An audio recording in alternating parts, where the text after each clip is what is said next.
Happy Mother's Day sa lahat ng nanay sa buong mundo. For today's video, magluluto tayo ng sinaing na tulingan. Alam nyo ba guys, lately ko lang nalaman na pwede palang ganitong luto ng tulingan. Kasi sa aming mga subanan, wala akong nakikita na nagluluto ng ganyang klase ng pagluluto ng tulingan. Ewan ko lang sa mga Bisaya din, para wala din akong nakikitang ganyang luto. Sa pagluluto ng sinaing na tulingan, kailangan mo lang ng asin, paminta, tubig, kamyas, taba ng baboy. Hindi mo kailangan ng garlic or onion or kung ano-ano pang pampalasa. Malasa na siya, promise talaga.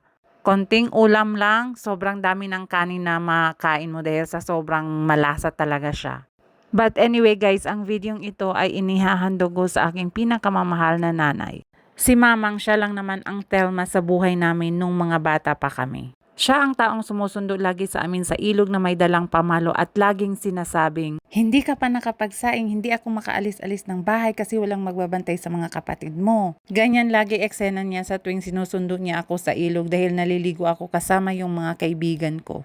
Which is naintindihan ko naman kasi 8 kaming magkakapatid at saka sinisingit lang niya yung oras niya pagtulong kay Papa sa farm. Siya lang din naman yung taong na laging nagbubunga nga sa tuwing umaga. Tanghali na hindi pa kayo gising, yung kapitbahay nakapag-igib na ng tubig, nakapaglinis na ng bakuran, etc. etc.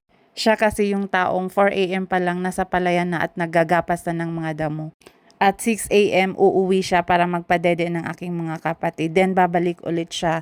Then uuwi ulit siya ng bahay ng 8 AM para bago kami pumasok ng eskwela. Or particular na ako talaga kasi ako naman talaga yung nag-aalaga ng aking mga kapatid nung hindi pa ako nag-aaral ng college at high school. Dati naiirita kami sa kanya kasi hindi kami makapaglaro pero ngayon naiintindihan na namin. Dahil siguro kung hindi siya ganun sa amin, wala kami sa kinatatayuan namin ngayon.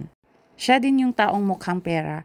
Pag malapit na yung birthday niya or Mother's Day or kung kahit anumang special occasion, lagi niya sinasabi na, "G, huwag na tayo maghanda pa.